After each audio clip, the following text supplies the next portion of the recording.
I'm hiding underneath the bed, secretly recording the whole thing on my phone. Just as I'm about to burst out and catch them in the act, my buddy lets out a blood-curdling scream from above. Blood sprays down like a waterfall, splashing through the slats onto my face. I'm stunned. Then my buddy's bloody head rolls off the edge of the bed, his wide eyes staring right at me. I'm scared out of my mind. The guy who was chatting me up enthusiastically an hour ago is now a corpse. What do I do? My girlfriend just murdered someone, and it's my own buddy. A few days back, I noticed Jake and my girlfriend Emily getting cozy, exchanging flirty looks. I snuck a peek at Emily's phone and confirmed they were having an affair. Today, I plan to get the evidence and confront them both. How did it turn into this nightmare? Still in shock, I clam my hand over my mouth. On the bed, Emily's giggling in this creepy way. Nothing like the gentle, sweet girl I know. Even worse, I hear the sound of a knife stabbing into flesh over and over from up there. She's torturing him to vent her rage. Panic floods me, but I force myself to stay calm and silent. Why would she kill him? After a few minutes, Emily stops, like she's worn out from all the stabbing. She flops back on the blood-soaked bed and lazily grabs her phone from the nightstand. I hear her send me a voice message in her usual sweet, soft tone. "Alex, come home a little later tonight. I've got a surprise for you." Right then, my phone buzzes with a WhatsApp notification. Alarm bells ring in my head. I slap my hand over it and switch to silent mode fast. But she must have heard something. She starts lifting the covers, hunting for the source. Maybe terror sharpens your wits, because I quickly sent a message to Jake's phone, making it seem like that's what buzzed. Lucky for me, Jake was a player and always kept his WhatsApp on silent to avoid drama from his girls. So when Emily sees the message from me on his phone, she doesn't suspect a thing. She laughs in this eerie way. "Oh, it's from Alex. Alex is so naive. This scumbag wanted to sleep with your girlfriend, and you still treat him like a brother." I don't dare make a sound, but her words stir something in me. I've always been average. No killer looks, no standout talents. So I was baffled when a stunner like Emily fell for me. She's got money. She's gorgeous. She's gentle with me, fulfills every need, and always buys me fancy stuff to keep up appearances. My ego gets a boost from her. My buddies were shocked when I started dating Emily. They said she was a rose stuck in manure. But Emily always laughed it off, saying Alex is the rose in my heart. Who wouldn't love a girlfriend like that? I gave her my all, always putting her first, thinking of her in everything. But life wasn't all smooth sailing. Rumors started reaching me. People said Emily had a wild past, hooked up with tons of guys. Some claimed her money came from sugar daddies, that she was selling herself. I didn't buy it. Emily was too kind and gentle for that. But rumors pile up and start messing with your head. Slowly, doubt crept in. Jake, who used to barely acknowledge me, suddenly got all buddy-buddy, inviting me out for drinks every day. He'd show up at my place with gifts. I knew it wasn't because he suddenly thought I was great company. His family had money, and he used to look down on me. I watched him closely and caught him eyeing Emily. Not only that, he'd bypass me and give her jewelry and presents directly. Remembering the gossip about Emily seducing guys and her messy private life, my trust wavered. Last night, Emily was in the shower. Her phone lit up on the table. I leaned in for a glance. It was from Jake. "Babe, tomorrow Alex is heading to that get-together. I'll come over. This time, I'll give you the full experience. That loser Alex could never deliver." Seeing that message, I nearly exploded with rage. So the rumors were true. Emily really was messing around with other guys, and with my own buddy no less. I wanted to storm in with the phone and demand answers. But I chickened out. I'm a coward. Emily doted on me, always thinking of me first. She slaved over home-cooked meals 3 times a day, bought me a luxury watch and a car to impress my coworkers. What if it was a misunderstanding? I'd break her heart. Seeing is believing. I decided to skip the get-together tomorrow and hide under the bed. But I never expected to witness not just their affair, but a brutal murder. Jake's bloody head is right there, staring at me, blood still spurting from the severed neck. It gives me the creeps. Sure, he betrayed me with Emily, deserved what he got. But the gruesome scene still terrifies me. Emily gets off the bed, naked, pacing the room like she's figuring out how to clean up. She grabs a butcher knife from the kitchen and slowly approaches the bed. I used to tease her about buying that thing. What, planning to slaughter a pig? But hearing the sounds of her dismembering him up there, it all clicks.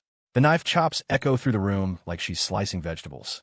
Carelessly, she kicks the head, and it rolls a few times, stopping just inches from me under the bed. I'm shaking all over, terrified she'll bend down like in the movies, pick it up, and spot me face to face. I'm a guy, but she's got the weapon. I might not win that fight. Please, don't look under the bed. Don't look under the bed. I pray silently. Luckily, Emily ignores the head and keeps focused on cutting up the body. After a while, she seems done and mutters, "Where's the head?" I tense up, mind racing on how to subdue her if she finds me. Gathering courage, I nudge the head out a bit. Oh, there it is. She doesn't suspect anything and picks it up onto the bed. I breathe a sigh of relief, but blood pools under the bed, soaking my clothes red. I start plotting my escape. Fighting her head on is risky. If things go wrong, I could end up with a manslaughter charge. Or wait till she showers and bolt to call the cops. As I'm thinking, there's a knock at the door. Emily sets down the knife and freezes. Knock, knock, knock. It gets louder, and a voice shouts from outside. "Emily, it's me. Open up." I recognize it. It's Emily's best friend, Sarah. Emily finally moves, slipping on a nightgown without wiping off the blood. She hides the knife behind her back and creeps to the door. My heart's in my throat. What's she planning with that knife? Is she going to kill her own bestie? Emily hesitates, then opens the door. "What took you so long?" Sarah snaps, annoyed from waiting. But when she sees the blood on Emily, her face goes pale. What? What did you do?" Emily gives a creepy smile. "Isn't it obvious?" Sarah rushes in, slamming the door. She hurries into the bedroom and sees the mess, gagging. You killed again. You promised you wouldn't do this anymore." I'm floored. Sarah's words mean Jake wasn't the first. Emily chuckles and plops on the bed casually. "He had it coming. Help me dispose of him, or if the cops find out and dig into our connection, you're going down too." Sarah explodes. "You psycho. Don't drag me into your murders." Emily sneers. "Drag you? You were the one who pimped me out, made me sleep with your boss. I took care of that creep for you, and you got promoted, reaped the benefits. Now you're acting all innocent." I'm stunned. Sarah and I work at the same company, but the boss vanished recently. His wife looked around half-heartedly, gave up, and happily inherited everything. She booted out his mistresses from the office and promoted staff who'd stood up to his harassment. Sarah was one of them. Sarah yells back, "You did it for Alex. The boss threatened you. If you didn't sleep with him, he'd make Alex's life hell at work. You only agreed to protect Alex's career. I felt guilty and covered for you. But you're treating me like a fool, using me to clean up your messes. You're psycho." Emily cackles, a horrifying sound. "Sorry about that. Alex is so innocent. He doesn't need to know these things. As for you, if you don't help, I'll kill you too." Emily flashes the knife from behind her back, pressing it to Sarah's throat. Sarah's terrified, lips quivering, speechless, just nodding furiously. Emily pulls the knife away and tells her to get to work. Sarah shakily approaches the bed. Even brace for it, when she picks up a bloody arm, she pukes, dropping it. "Useless," Emily mocks coldly, grabbing 2 legs from the bed and heading to the bathroom. I'm huddled under the bed, scared they'll spot me. I was already unsure about taking on Emily alone. Against 2, my odds suck. Suddenly, Sarah bends down to grab the arm. She freezes, seeing me. My eyes lock on hers, ready to bolt. But she doesn't yell. Instead, she puts a finger to her lips, shushing me. Her mouth moves. I read her lips. "I'll help you escape later. Remember to call the cops." Relief floods me. I nod eagerly. Then Emily's voice calls from the bathroom. "Sarah, you started yet?" "Coming." Sarah grabs the chopped arm and heads in, signaling me to run now. I crawl out slowly, sliding across the bloody floor. Blood from my soaked clothes drips, making sounds. My heart races, but Sarah's chatting loudly with Emily in there, covering it. Then it hits me. If I go out looking like this, the neighbors might freak and think I'm the killer. And if Emily finds out, she might go after my parents in revenge. So I sneak to the next room, grab clean clothes from the closet. I ease the door shut and head for the exit. But the voices from the bathroom have stopped. Dead silence. This feels wrong. I grab the clothes and hurry to the door. As I twist the knob, cold metal presses against my neck, wet with liquid. I turn. It's the butcher knife, still bloody. Whose? Jake's? Or Sarah's? I'm frozen, staring at the monster in front of me, speechless. Emily smiles sweetly. "Alex, you came back without saying hi." I force an awkward laugh, voice shaking. "Emily, I just got here, was about to head out. I didn't see anything." Emily purses her lips, pokes a finger into the blood on my chest, then smears it on her own lips. Her lipstick, mostly kissed off by Jake, now looked freshly and alluringly red. Normally, I'd pull her in for a kiss and flirt, but now I just want to survive. "Alex, are you scared of me?" she drawls, eyes flashing with reproach, like I'm some heartbreaker. I swallow hard, unsure what to say. "How many years have we been together? Don't you know how I feel about you?" As she speaks, her eyes well up with tears. My heart aches. She's been so good to me, made me feel like the luckiest guy alive. And the people she killed, the boss, Jake, they were all against me, betrayers. They deserved it. But thinking of Sarah, whose fate is unknown, turns the ache to fear. Shaking, I ask, Emily, where's Sarah? She stares, expression complicated. With Jake, it hits like lightning. My body goes weak, nearly nicking the blade. She jerks it back a bit, looking guilty. Sorry, Alex, almost hurt you. I steady myself, gazing at the woman I've loved for years. Emily, why do you kill? She looks incredulous, countering. Alex, Jake was your friend, but he tried to steal your girl. Doesn't he deserve it? You could have just ignored him. Why kill? Because I love you. I can't stand anyone who hurts you living. Her reason sounds ridiculous. Hypocrite. You slept with him too, more than once. You betrayed me. She goes silent, head down. Alex, I'm sorry. But believe me, I only love you. Only with you am I truly happy in bed. I can't take it, my beloved doing this. I won't accept it. This isn't love. As a man, I can't handle my woman cheating on me. As I speak, emotions surge. My once perfect partner turned into this. I can't stay calm. Emily hangs her head, voice breaking. You despise me? You gonna call the cops? Of course, I'm turning you in. The words escape. She lifts her head, eyes gleaming with malice. I regret it instantly, trembling. I got carried away. Emily, I was wrong. I won't call. Let me think, okay. She slowly smiles, all gentle, pleased with my backtrack. Alex locked the door first. I hum agreement, turn, and bolt it, but a heavy thud hits the back of my head. Vision blurs, and I black out. When I wake, I'm tied to the bed. She's cleaned the blood off me, bandaged my head wound, and is ranting like a maniac, gesturing wildly about her love. Alex. She uses my old pet name. I love you. Everything I do is for you.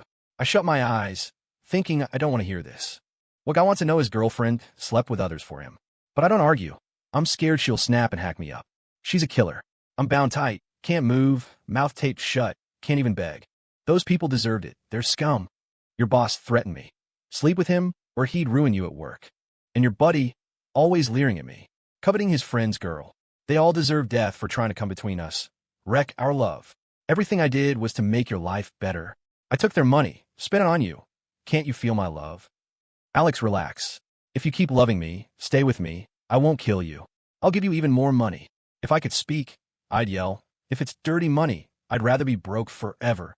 A man needs his pride, but I can't. I'm stuck on the bed, watching her madness. Gradually, fear eases into calm. I can't die yet. I'm young, have a loving family and friends, a whole life ahead. So I decide to play along. When she holds the knife again, asking, Alex, do you accept me? Do you love me? The cold blade trails from my cheek, down my neck to my chest. Fighting terror, I nod hard. Her face lights up. You do? Really?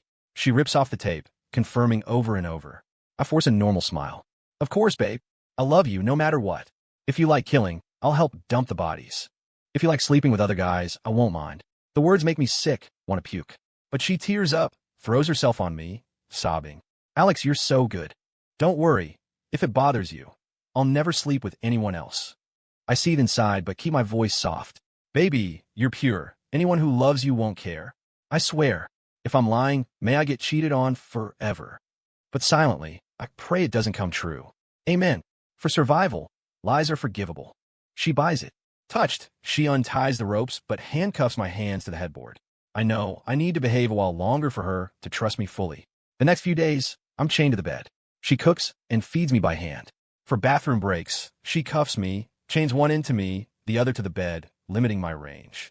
I'm obedient, compliant. She tells me to call in sick to work. I do. She says reports safe to family and friends. I do. Because I'm waiting. She's killed so many, including Sarah.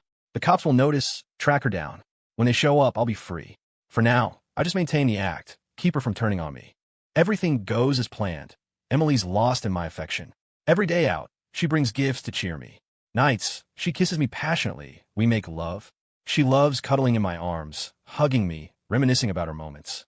This day, after, she clings, reluctant to shower. Alex, tomorrow I'll set you free. I pause, didn't expect this. I hide my joy, kissing her hair repeatedly. Still the scent I adore, but the person changed. Alex, tomorrow, go buy us breakfast again. She hugs tight.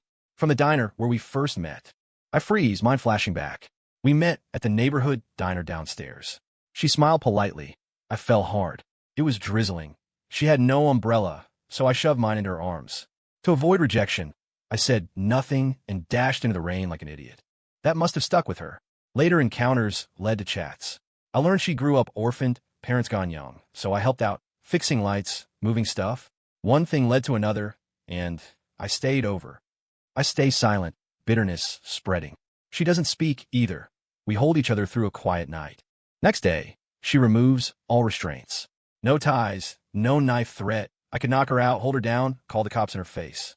But seeing her beaming eyes, I just take the cash quietly, dress, and head down. At the diner I haven't visited in 2 weeks, I buy her favorite pancakes. On the way back, a cocky young guy glares at me. "Hey, where's your girlfriend? Haven't seen her in ages." I finally ran into her the other day, tried talking, but she blew me off. No idea why she's blind to pick a wimp like you over me. I give him a cold stare. I know this jerk, always hitting on Emily in the building. His family's loaded. He's arrogant, always mocking that I don't deserve her. I smirk. "She's home. Want to drop off the breakfast for me? I got work stuff." His face lights up. "For real?" I nod with a grin. Would I lie? He snatches the bag, hustles off toward my place like an eager puppy. Watching him go, I sneer. I wait downstairs an hour, figuring it's done. I buy fresh breakfast, head up. Door opens. Emily's covered in blood again. I raise an eyebrow. "You killed again?" Emily smiles sweetly. "Alex, didn't you send me to do it?" I curl my lip, just smile, say nothing. I hand over the new breakfast. She beams. "Alex, you remember my favorite. I'll warm some milk for you, drink up." I take it, sip without suspicion. She's given me warm milk daily during my captivity. But when my vision spins, head fuzzy, I know I've been tricked. Terror hits, scared she's finally killing me. I force words. "No, don't kill me." She doesn't answer, just kisses my forehead, eyes over and over. I wake in hospital. Seeing the cops around, my mind blanks. It takes forever to process. Turns out the police were already investigating Emily. Exposure was inevitable. That's why she suddenly freed me. Not only did she spare me, she staged it like I'd been kidnapped and held. So when cops got her surrender call and burst in, I was just the threatened victim. Emily confessed everything, including the neighborhood guy. She took full blame, no mention of my involvement. After my statement at the station, I return home. It's spotless, Emily cleaned. I plan to sell the place, forget it all, forget Emily, start fresh. I gather my savings accounts, cards, ready to skip town. But the cards have a huge, unexplained deposit. I count the zeros, enough for life. I'm stunned. Earlier, Emily asked for this card. She transferred it to me. But why? Holding it, my heart sinks. I asked the cops about Emily's full story. I need to understand her extremes. They say Emily's mom remarried when she was young. Stepdad was a pervert, always crossing lines with her. Mom ignored her pleas, hooked on his money. Finally, Emily orchestrated a car crash. Stepdad and mom died. She inherited everything. What shocks me more? Emily has a daughter, dumped in an orphanage. Some creep, for business gains, forced Emily to sleep with partners young, got her pregnant, father unknown. That trauma twisted her, making her hate and torture men who lusted after her. If not for my genuine love, she'd have mincemeat too. Hearing this, I'm unsettled for ages. No wonder she dodged family talk or bought kid stuff for friends. I visit the orphanage from the files, see the girl. She looks just like Emily. Shy smile, timid. I decide to adopt her. With Emily's fortune left to me, raising her kid isn't too much, right? With adoption papers, I see Emily one last time. Through thick glass, she cries. With lips I've kissed countless times, she repeats, "I love you." My eyes well up. Maybe no one will ever love me like that again.